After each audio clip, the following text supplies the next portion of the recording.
تیرا گھر یعنی میرا دل کیسے خوبصورت ہوگا کہ اگر میرے گھر یعنی اپنے دل کو خوبصورت بنانا چاہتے ہو تو اس کی محبت اپنے دل میں پیدا کر لو جس کے ذریعے سے کعبے کو کعبہ بنا دیا. صلوات پڑھیں.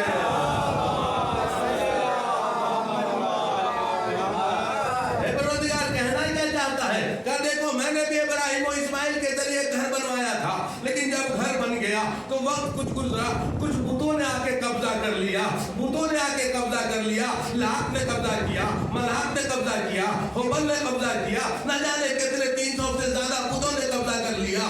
دیکھو اس گھر پر قبضہ تھا لیکن میں نے ایک دن ایک بت شکن کو بھیجا, ایک بت شکن کو بھیجا, اپنے گھر کو ان بتوں کو نکلوا کے پاک و پاکیزہ بنوایا.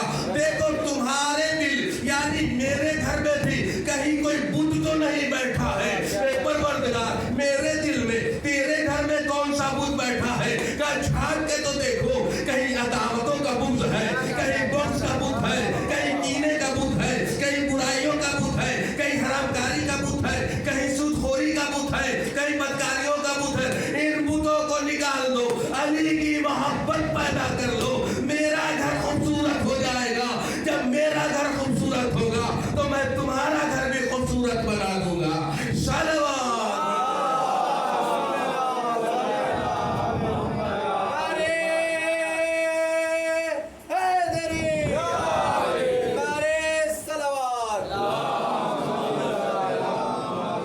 اپنے دل کو پاک و پاکیزہ بنا. سب سے پہلا عمل یہ ہے کہ اپنے دل کو اور اس کے لیے کیا کرنا ہوگا آپ کو؟ جہاد. اس کے لیے جہاد کرنا ہوگا. جہاد کون سا؟ میں نے شاید خطبے جمعے میں کسی جمعے میں عرض کیا تھا, جو لوگ جاتے ہیں ان کے ذہن میں ہوگا کہ جہاد کیا ہے؟ جہاد کرنا ہوگا. جہاد کون سا؟ جہاد اصغر بھی نہیں, جہاد اکبر. جہاد اصغر کون سا ہے؟ میدان میں جا کے لڑنا, آج کے زمانے سے ہتھیار چلانا. اس زمانہ تلوار کا تھا تو تلوار چلتی, آج کے زمانے میں تلوار تھوڑے چل رہی ہے. جہاد میدان میں جب جنگ ہو رہی ہے, میدان میں جانا, بیوی بچے کو چھوڑنا, لڑائی کرنا, قتل ہونا, قتل ہو جانا, قتل کرنا, یہ جہاد ہے. کون سا جہاد ہے؟ جہاد اصغر, چھوٹا, اسمال. بال بچے کو, بیوی کو, بچوں کو, جس سے سب سے زیادہ انسان محبت کرتا ہے, اسے چھوڑ کے جا رہے ہیں, میدان میں جا رہے ہیں, جنگ کر رہے ہیں, لڑ رہے ہیں.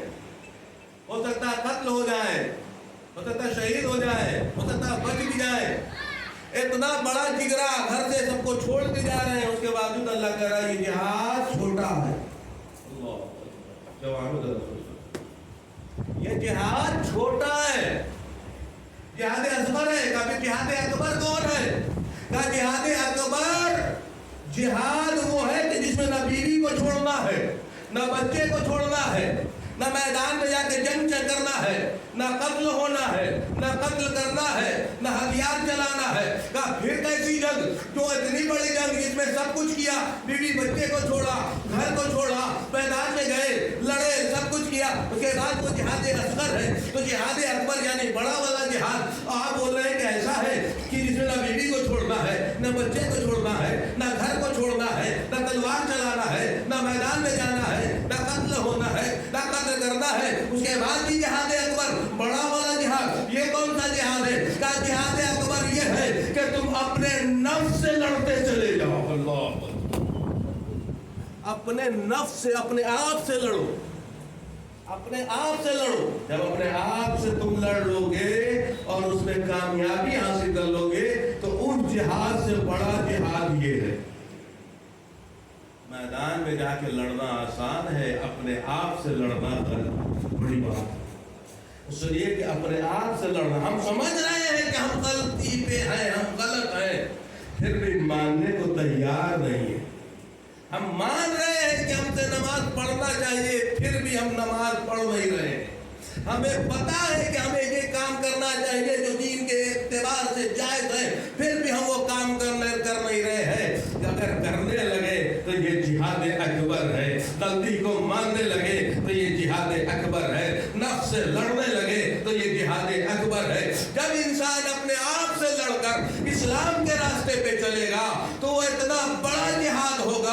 جب وہ مر جائے گا بستر پر تب وہ شہید کہلائے گا. صلوات پڑھ دیں.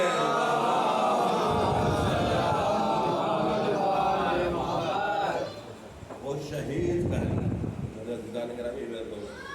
سب سے بڑی بات ہے کہ انسان اپنے آپ سے لڑے.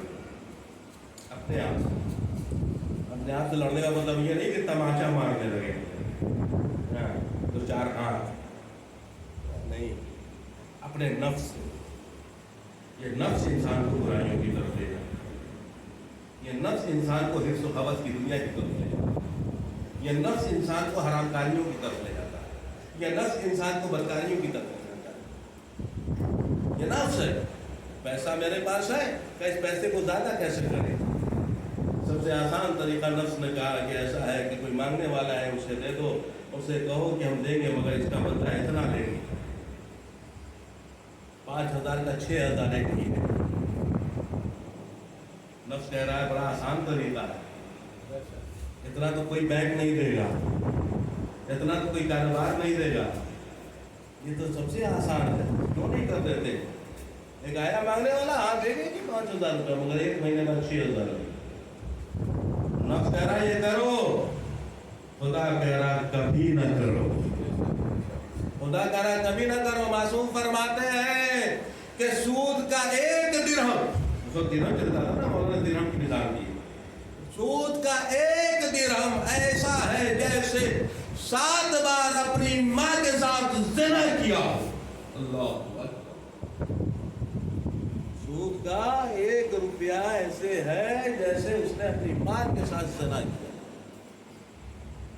ہم پیسہ کو بڑھانے کے چکر میں سوچتے ہیں کہ سود پر مال دینا شروع کر دو, کمانے لگو اور بڑھ جاؤ, ترقی کر لو, یہ کر لو.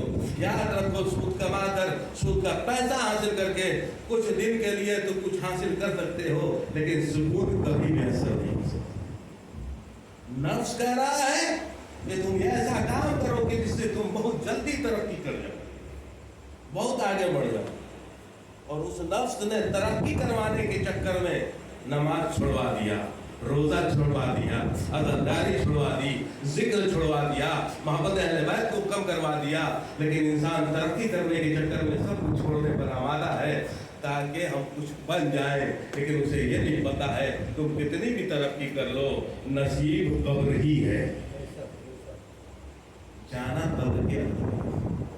لہذا ترقی کیجیے, دین اور اسلام کے دائرے میں رہیں, عبادت الہی کو انجام دیتے, خدا کے فرمان کو مانتے ہوئے, امام حسین کو چاہتے ہوئے, ان کے بتائے ہوئے حکم پر چلتے ہوئے ترقی کیجیے. یقیناً سکون بھی ملے گا, اطمینان بھی. سلسلہ مجلسوں کا جاری اور ساری ہے اور یہ سلسلہ تیزی سے گزرتا چلا جائے.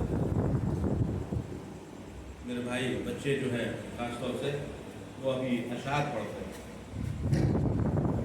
اچھی بات ہے, اشعار پڑھنا چاہیے, تو پڑھیے آپ. لیکن آپ نے سوچا ہے کہ آپ کے تلفظ کتنے غلط ہیں.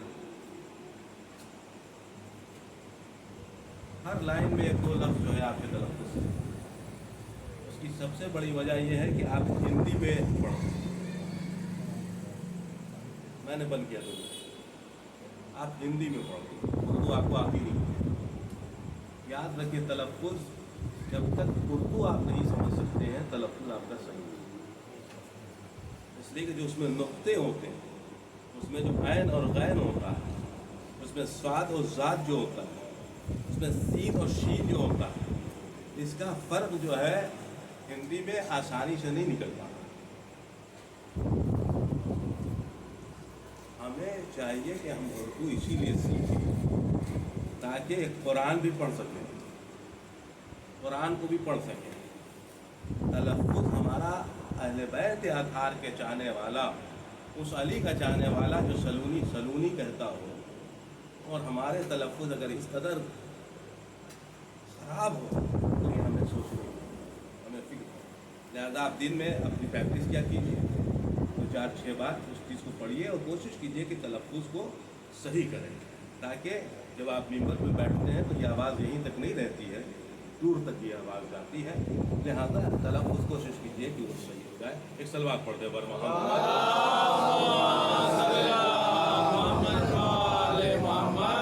بعد جو صلوات ہم اور آپ پڑھتے ہیں، اللہم صلی علی محمد وآلہ، یہ بھی ہمیں سوچ کے پڑھنا. اللہم صلی، جو ہم لوگ اس میں ملا الا دیتے ہیں کبھی کبھی، اللہم صلی علی محمد. ہم دعا کی جگہ پہ بد دعا کرنے لگتے ہیں. ہم دعا کریں پروردگار اپنے نبی اور ان کی آل پر رحمت نازل کرو.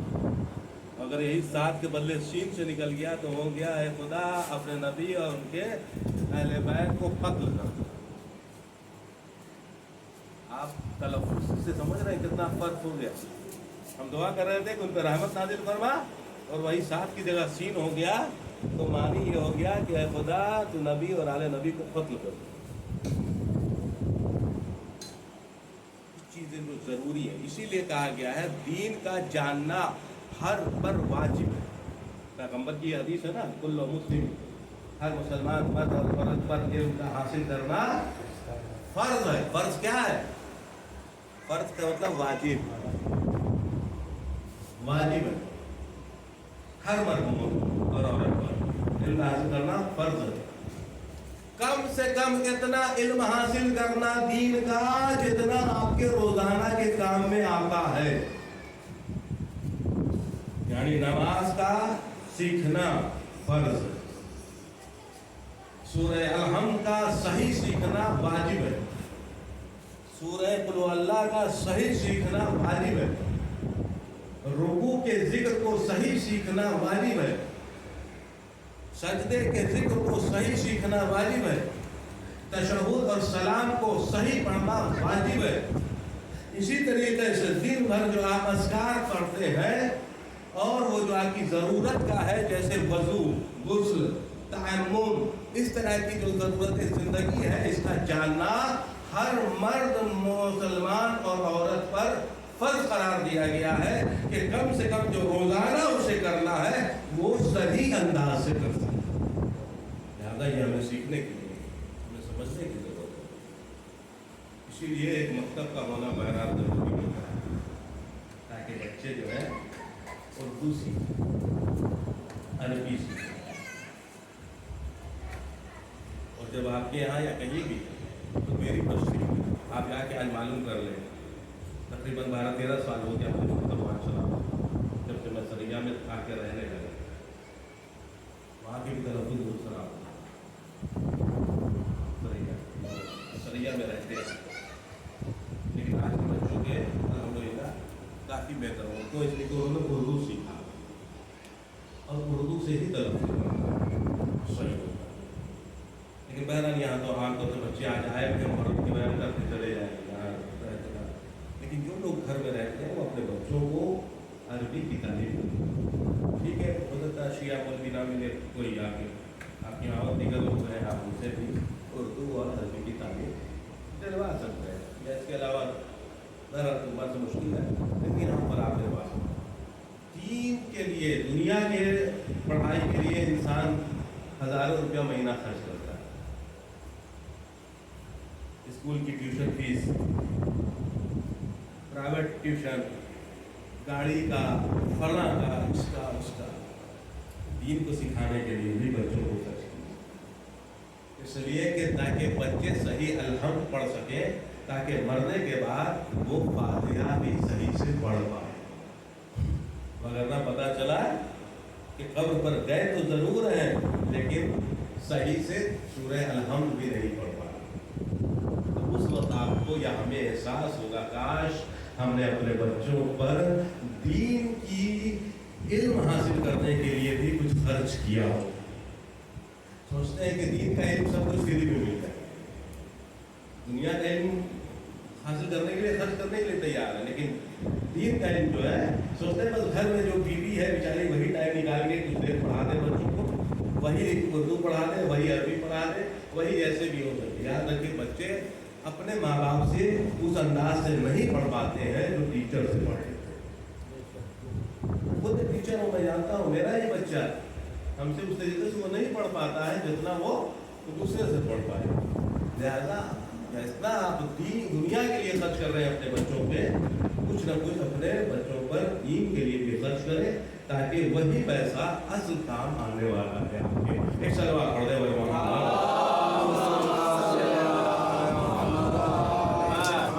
وقت بھاگ جاتا ہے, بعد میں ہوتا ہے کہ کہیں دیر میں ہو جائے, لیکن بہرحال اللہ کرام یہ 10 دن کا ٹائم ہے, پھر کہاں, پھر تو سال بھر کے بعد ہی یہ موقع ملتا ہے. 40 45 50 منٹ تھوڑی سی دیر ہو جائے تو معاف کر دیا کیجیے مجھے, لیکن اس لیے کہ باتیں جو ضروری ہے وہ آپ تک پہنچائے جائیں.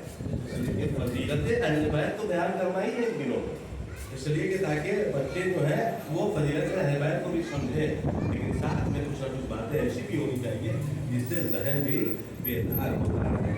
تو میرے عزیزان گرامی, اللہ علی کل شیء قدیر ہے, وہ تمام چیزوں پر قادر ہے, ہم پر بھی قادر ہے, آپ پر بھی قادر ہے, پوری کائنات پر قادر ہے.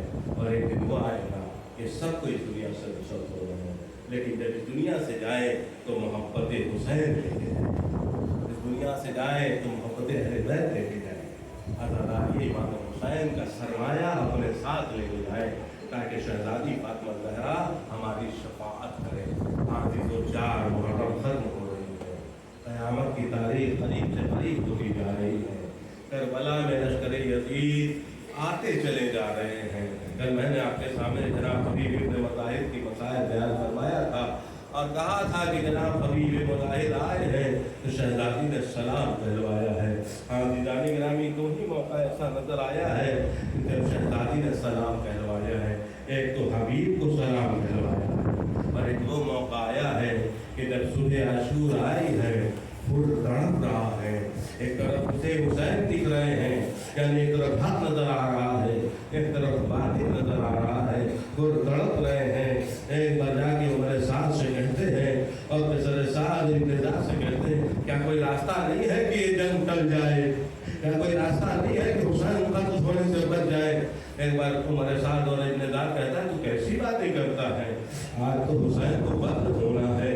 ایک بار خود کہتا ہے اگر حسین قتل کیے جائیں گے تو میں حسین کی طرف جا رہا ہوں. ہاں دیدان گرامی, ایک بار خود آئے, بیٹے کو آواز دیا, غلام کو آواز دیا, کہا کیا بات ہے بابا, آپ اتنے پریشان کیوں ہیں, کہا میرے لال قریب آؤ. جب قریب بلایا کہا خیمہ حسین کی طرف اپنے ذہن کو لگاؤ, کوئی آواز آ رہی ہے. ایک بار سنا, سننے کے بعد کہا ہاں بابا, بس ایک ہی آواز ہے بچوں کی, الاتش الاتش الاتش. ایک بار حسین کا یہ چاہنے والا وہ کہتا ہے اے بچوں بتائے میرے لال, یہ بچوں کی آواز, یہ پیاس کسی وجہ کر ہے, کہا کسی وجہ کر, کہا میری وجہ کر. اگر ہم نے حسین کو نہ روکا ہوتا تو حسین آگے چلے گئے ہوتے, یہ بچوں کی پیاس مجھ سے برداشت نہیں ہوتی. کہا پھر کیا ارادہ ہے, کہا میرے لال میں حسین کی طرف جا رہا ہوں. ہاں ہاں بیٹے نے سنا, کہا بابا پھر یہ کیسے ممکن ہے کہ میں ادھر رہ جاؤں, میں بھی آپ کے ساتھ چلوں گا. ان کے غلام نے کہا میں بھی آپ کے ساتھ چل رہا ہوں. ہاں ایک بار وہ کہتا میں ایسے نہ جاؤں گا, میری آنکھوں پہ پٹی باندھ دو, ہاتھ میں رسن باندھ دو, ایک قیدی کی طرح مجھے لے کے چلو. پھر چلا, ادھر حسین نے آواز دیا بھیا عباس میرا مہمان آ رہا ہے, اکبر میرا مہمان آ رہا ہے, آگے بڑھ کے استقبال کرو. اور نے اپنے غلام سے کہا تھا کہ جیسے ہی میرا آقا آنے لگے تو نعرے تکبیر کہنا تھا کہ میں سمجھ جاؤں میرا آقا آ رہا ہے. ابھی کچھ دور بڑھا تھا کہ ایک غلام نے دیکھا کہ کچھ لوگ آ رہے ہیں, اس نے نعرے تکبیر بلند کیا, پھر تڑپ گیا کہ میرا آقا حسین ہے. آگے بڑھ کے دیکھا کہ نہیں آقا حسین تو نہیں ہے, عباس ہے, اجمل ہے اور محمد ہے. ہاں ہاں آگے بڑھ کے مولا عباس نے کہا بھائی ہر سلام ہو, اکبر نے کہا چچا ہر سلام ہو, اور محمد نے کہا مامو ہر سلام ہو. آدھانے گرامی استقبال کر کے لے کے آ رہے تھے کہ ایک بار غلام نے پھر نعرے تکبیر بلند کیا. ایک بار نعرے نے تڑپ کے کہا کیا ہوا, کہا آقا حسین خدا رے. ارے میں آگے بڑھا, اپنے آپ کو حسین کے قدموں میں گرایا, حسین نے اٹھایا, کہا ہو رہا تیرا ہے, تیری جگہ قدموں میں نہیں ہے, میرے سینے میں ہے, اور آپ میرے سینے سے لپٹ جا. آدھیدان گرامی ان کو سینے سے لپٹایا اور لپٹانے کے بعد لے کے آئے. ایک بار فضا نے آواز دیا ہے شہزادی زینب خود آئے ہیں, خود آئے ہیں. ایک بار جناب زینب نے آواز دیا اما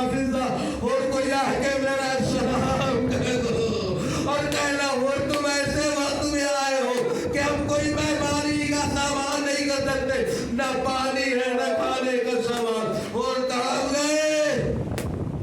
حاضران کرام، عجیب منزل آئی ہے، جنگ قتل بجا، تینوں کی بوچھار ہوئی۔ پہلے حملے میں حسین کے کئی ساتھی شہید ہو گئے، اس کے بعد ایک بار اور آگے بڑھے، اور آگے بڑھنے کے بعد کہتے ہیں آقا مرنے کی اجازت دیجیے۔ اور جیسے ہی کہا خود کا بیٹا آگے بڑھا، بابا ابھی جوان بیٹا موجود ہے، پہلے آپ کا بیٹا جائے گا۔ اور نے کہا آقا میرے بیٹے کو اجازت دیجیے۔ حسین نے سر سے پہر تک دیکھا، بڑی جوانی میں جوان تھا۔ ایک بار کہا اگر دین نہیں جاتا ہے تو کیا میری طرف سے اجازت ہے؟ اور کا جوان بیٹا چلا میدان قتال میں گیا، جنگ کی نہ جانے کتنے کو واصلے جہنم کیا، لیکن ایک ایسا وہر لگا کہ ان کا بیٹا تڑپ گیا، زمین کربلا پیار لگا باز کیا، بابا نکلی۔ ارے جیسے ہی ہو رہی آواز سنا تڑپ گیا، تیزی کے ساتھ جانا چاہتا تھا کہ ایک بار جا کر لاشے کے قریب پہنچا تو کیا دیکھا؟ حسین پہلے سے موجود ہے، ان کے لال کے سر کو اپنے داروں پہ رکھے۔ ایک بار پھر دیکھتا ہے تڑپ گیا، آقا میرے لال کا کیا مرتبہ ہے کہ آپ کا دارو نصیب ہوا، لیکن آقا آپ کیوں آگے؟ ایک بار امام حسین کہتے ہو تیرا جوان لال ہے نا، تو کیسے برداشت کرتا؟ ایک بار میں ہاتھوں کو جوڑ کے کہوں گا آقا ابھی ان کا جوان لال ہے، آپ نے ان کو بتا دیا، کیسے برداشت کرو گے؟ لیکن چند گھنٹوں کے بعد آپ کا کریل جوان اکبر ہوگا۔ حاضران کرام، لاشے پہ سر ہر آ گیا، اب ہر چلے میدان قتال میں اجازت لے کر جنگ کیا، اللہ اکبر، جنگ کیا۔ ہر بھی زخمی ہو کر کربلا کی زمین پہ آئے، اب آتی آتا سلام، امام حسین بھی پہنچے، ان کے سر کو اپنے دانوں پہ رکھا، کہا ہے کوئی وصیت ہے؟ آقا کوئی وصیت نہیں ہے۔ کہا آقا بس اتنا بتا دیجئے، آپ مجھ سے راضی تو ہو گئے، آپ مجھے معاف تو کر دیا، شہزادی مجھے معاف تو کر دے گی، رسول مجھے معاف تو کر دے گی، ہاں اور میں نے بھی معاف کیا، میرا خدا بھی معاف کیا، میری ماں میرے نانا نے بھی تجھے معاف کر دیا۔ اے آقا اگر ہو سکے تو کچھ نشانی عطا کر دیجئے۔ امام حسین نے ایک رومال نکالا، ان کے سر پہ باندھا، کہا ہو بڑا مقدر والا ہے۔ کہا اے آقا کیا ہوا؟ کہا یہ رومال کسی اور کا نہیں، یہ رومال میری ماں فاطمہ کا ہے، ارے جو کربلا میں لے کر آیا تھا، ان کی روح پرواز کر سيعلم الذين